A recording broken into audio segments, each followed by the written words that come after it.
2017년 12월 31일, 2017년 12월 31일 누가복음 9장 46절부터 48절까지의 말씀으로 작은 자들의 연말이라는 말씀을 선포합니다.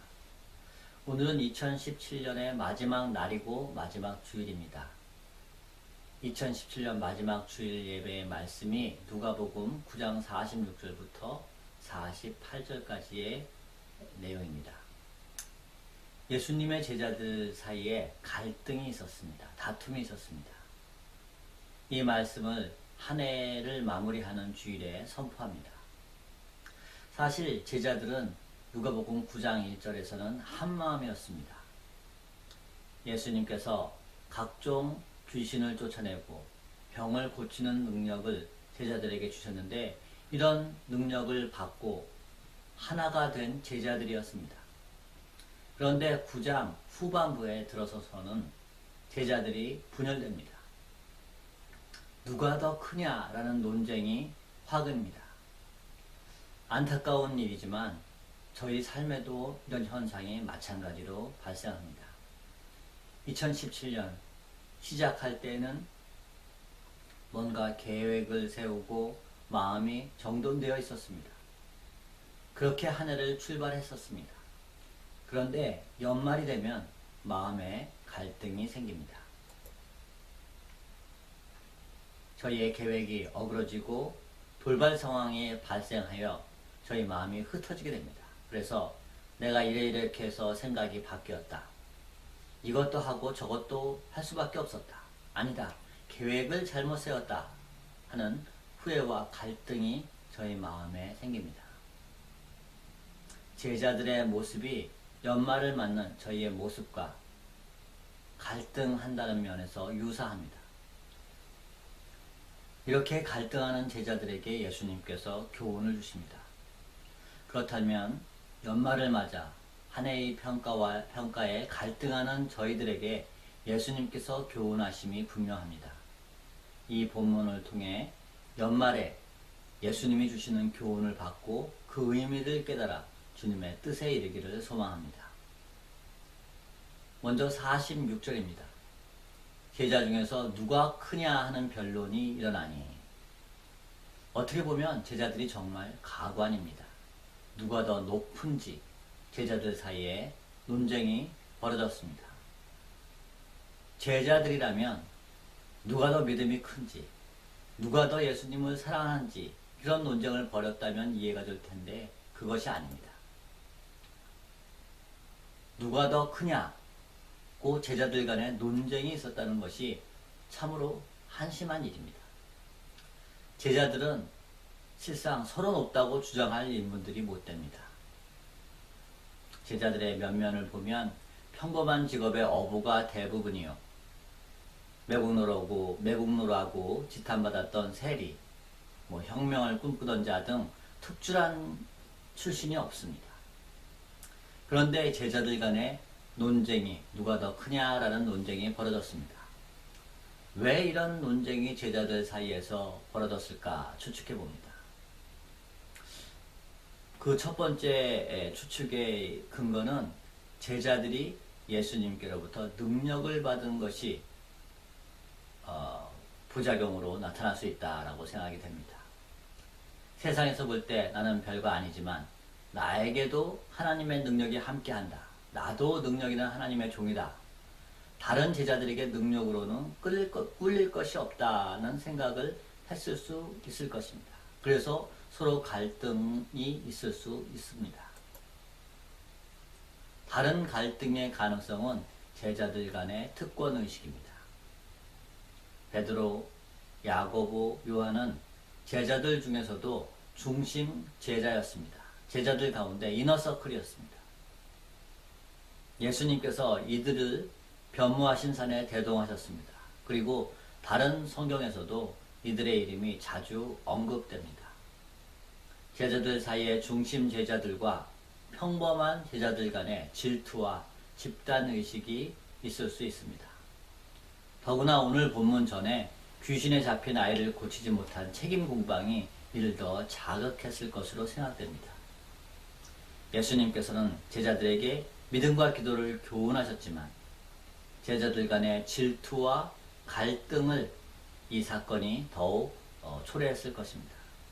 아니, 중심 제자들인데도 귀신을 쫓아내지 못하느냐 빈정거렸을 것이고, 이에 발끈한 측은 너희도 예수님께로부터 믿음 없다고 지적받지 않았느냐 반격하면서 서로 누가 더 높은지 논쟁을 벌였을 것입니다.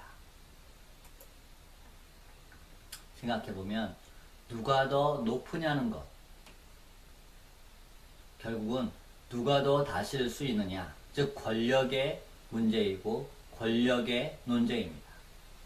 누가 더 높아 다른 제자들로부터 존중과 섬김을 받고 또 다른 제자들을 더 높은 자가 다스릴 것인가가 논쟁의 초점인 것입니다. 거꾸로 생각해보면 누가 더 높으냐라는 문제는 누가 나보다 못한가를 따지는 것이며, 나보다 못한 자를 내가 다스리고 나보다 못한 이는 나를 섬겨야 한다는 이 권력의 문제라는 그런 생각이 이 문제에 깔려 있습니다. 이에 대해서 예수님께서 교훈을 주십니다. 47절입니다. 예수께서 그 마음에 변론하는 것을 아시고 어린아이 하나를 데려다가 자기 곁에 세우시고, 예수님께서 제자들을 온유하게 참으로 사랑으로 훈계하십니다. 제자들에게 면박을 주시고 엄하게 꾸짖지 않습니다. 예수님께서 직접 어린 아이를 데려다가 제자들에게 세우시고, 제자들 가운데 세우시고 보여주시며 시청각 교육을 하십니다. 이 내용에서 저희가 먼저 예수님 당시의 어린아이의 존재가 어떠한 존재였는지 생각해 보아야 합니다. 예수님 당시의 어린이는 미래의 주인공으로 평가받지 못했습니다. 지금으로부터 2000여 년 전에 예수님 당시의 어린이는 성인으로 어른으로 성장할 수 있을지 없을지 가늠할 수 없는, 잘 성장하면 다행이고 질병이나 음식이 부족해서 죽어도 할 수 없는 그 정도의 존재가 어린아이입니다. 태어난 아기와 어린이들이 하도 많이 죽기 때문에 적당한 거리를 두고 존재하지 못할 것을 준비하는 것이, 죽을 것을 준비하는 것이 어린아이에 대한 사회적인 태도였습니다.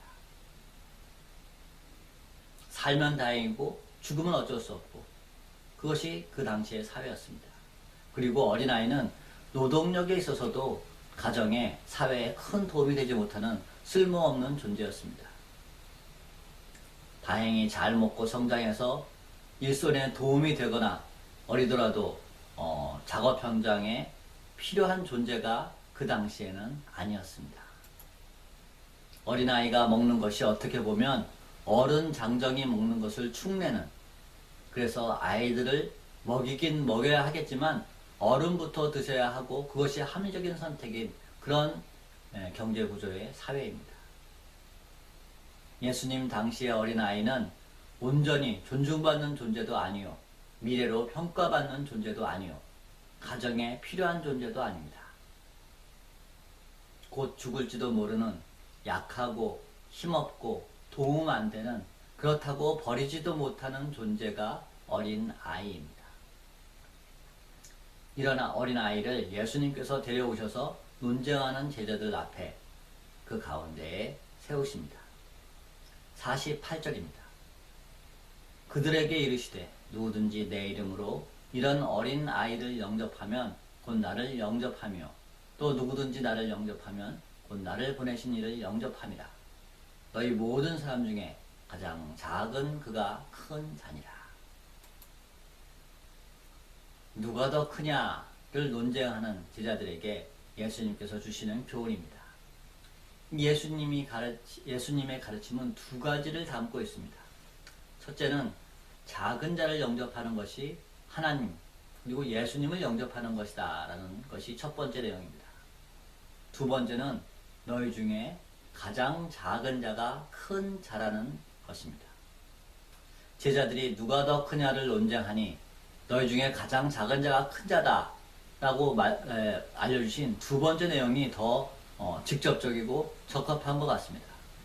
그런데 예수님께서 갑자기 작은 자를 영접하는 것이 하나님을 영접하는 것이다 라는 교훈을 말씀하시는데 이것이 좀 당황스럽습니다. 작은 자를 영접하는 것이 하나님을 영접하는 것이라는 내용이 따로 독립해 있다면 연관이 없었을 것입니다. 그런데 누가 더 크냐는 문제에 답변으로 작은 자를 영접하는 것이 예수님, 하나님을 영접하는 것이다 라는 답변으로 이렇게 주어지는 것은 약간 어색하기 때문에 당황스럽습니다. 하지만 여기에 예수님의 교훈이 담겨 있습니다. 그 의미를 하나씩 살펴보도록 하겠습니다. 이미 말씀드린 대로 제자들의 누가 더 크냐의 논쟁은 권력의 주제입니다. 권력이 주제입니다. 누가 더 크고 높으냐는 거꾸로 말씀드리면 누가 나를 섬겨야 하고 누가 나의 지배를 받아야 하느냐는 문제입니다. 이 권력의 문제에 대해 예수님께서 작은 자를 영접하는 것이 예수님을, 더 나아가서는 하나님을 영접하는 것이다 라고 가르치십니다. 권력을 목적으로 하는, 권력을 지향하는 제자들에게 대한 예수님의 파격적인 가르침입니다. 더 크고 높아져 자기보다 못하고 열등하고 약하고 돈 없고 힘없는 사람들에게 대우받고 존경받고 지배하고 빼앗으려고 하는 권력에 유혹되는 제자들인데, 그런 권력의 속성에 취해 있는 유혹받는 제자들인데 예수님께서 파격적인 가르침을 주십니다. 권력의 힘에, 권력의 매력에, 권력의 어두운 면에 끌리는 제자들입니다. 이런 세속적 권력에 익숙한 제자들에게 천지가 개벽할 말씀을 예수님께서 전하십니다. 너희보다 못해서 너희가 다스리고 부리는 자들이 나 예수요 하나님과 같다는 것입니다. 파격적인 교훈인데 예수님은 제자들에게 자신보다 못한 자를 예수님, 하나님과의 관계에서 대하도록 교훈하십니다. 권력의 대상, 권력의 지배 대상이 하나님과 연관되어 있다는 것입니다. 지도자가 지배하는 피지배층이 하나님은 아니지만 하나님의 평가 기준이 된다는 것입니다. 피지배층에 대한 통치 방식에 따라 하나님을 영접하는 것이 되기도 하고 하나님을 핍박하는 것이 되기도 한다는 것입니다. 예수님께서 제자들에게 어린 아이를 영접함으로 예수님, 하나님을 영접하는 것이라고 가르치시는 것은 권력이 하나님을 영접하여 상급받는 것이며 권력을 통해 하나님을 섬기는 데 나아가야 함을 알려주십니다. 제자들이 더 큰 것, 권력을 추구함에 임의로 하고 다스리는 권력이 아니라 하나님께 영광을 돌리고 하나님의 평가를 받는 권력임을 제자들에게 먼저 알려주십니다. 그렇다면 저희가 직분을 받고 권력을 가짐에 있어 두 가지 목적이 생깁니다. 힘을 가짐은 하나님의 영광을 위한 일입니다. 자신의 영광, 자신의 가진 생각의 영광이 아니라 하나님의 일을 위해, 하나님의 나라를 위해 힘을 가짐을 항상 기억해야 합니다. 그래야 실수와 오류가 적습니다. 그리고 다른 하나는 힘을 가지고 사용하면 하나님의 평가 앞에 선다는 것입니다. 국회, 언론의 평가가 아니라 하나님의 평가를 받는 대상이 됩니다. 교회에서 부여한 힘이든 직분이겠지요. 사회에서 부여한 힘이든 하나님의 평가에서 예외가 아닙니다. 이를 기억하며 더 크고 높아지는 것을 저희가 바라보아야 할 것입니다. 그리고 두 번째 예수님께서 가르치신 두 번째 내용을 살펴봅니다. 너희 중에 가장 작은 자가 큰 자니라. 큰 자니라는 말씀이 영어로는 the greatest입니다. 가장 큰 자, 그냥 큰 자가 아니라 가장 큰 자라는 말씀입니다. 예수님께서 존재감 없고 쓸모없이 여겨지는 어린아이를 세우시고 제자들에게 이렇게 되어야 가장 큰 자라고 가르치십니다. 이는 제자들에게 사람들이 평가하는 큰 자와는 다른 예수님의 평가 기준을 제시하는 것입니다. 예수님, 하나님 보시기에 큰 자는 무능하고 쓸데없다고 인정하는 자, 그래서 하나님의 은혜를 간구하는 자가 가장 큰 자라는 것을 알려주십니다. 사람이 생각하는 큰 자는 능력 있고 실력 있고 재력도 있고 조직도 있어서 그래서 뭔가 다른 사람을 압도하는 그런 측면을 가지고 권력을 장악한 자들입니다. 그런 자들이 세상의 큰 자들입니다.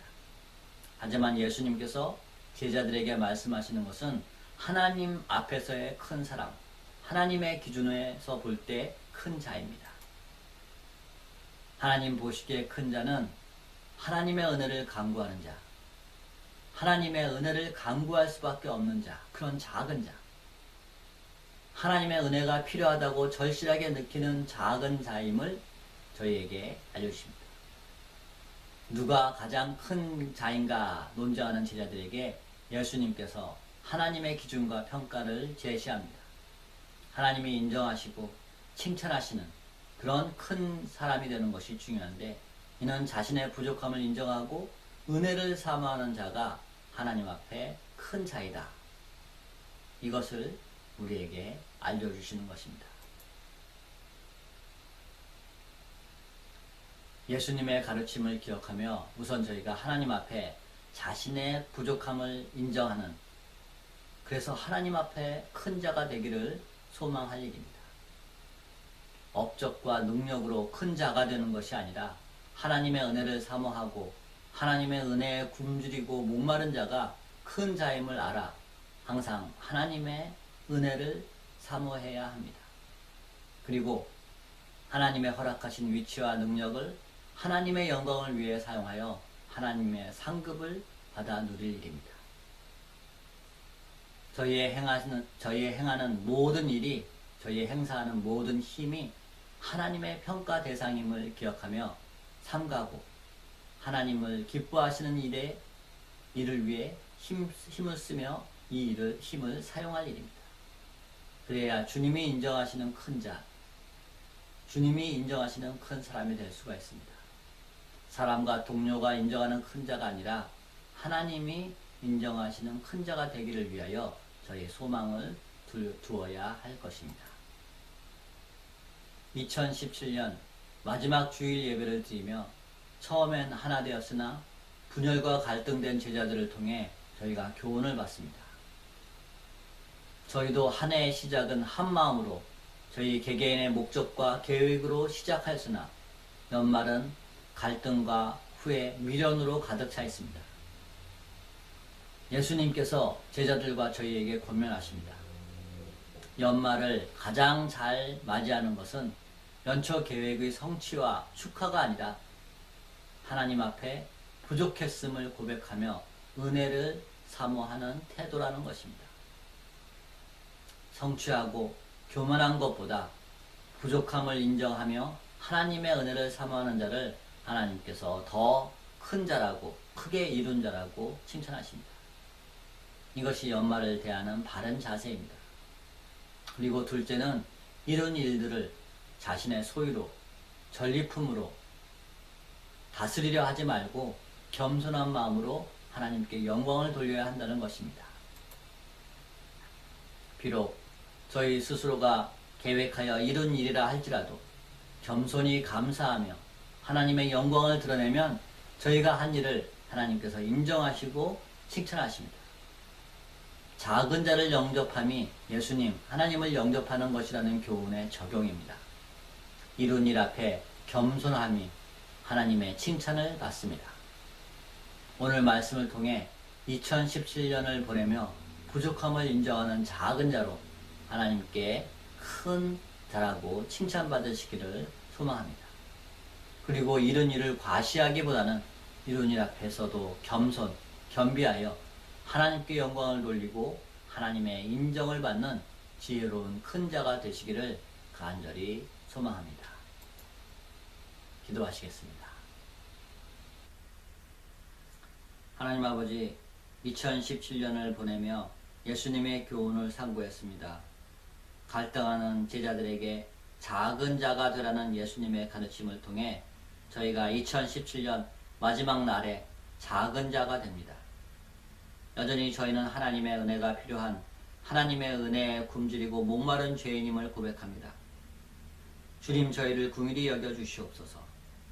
그리고 비록 저희가 계획하여 이룬 일이 있다 하더라도 이 모든 것이 하나님의 도우심과 은혜임을 인정하여 하나님께 영광을 돌리고 하나님의 칭찬을 받는 지혜로운 작은 자가 되게 하여 주시옵소서.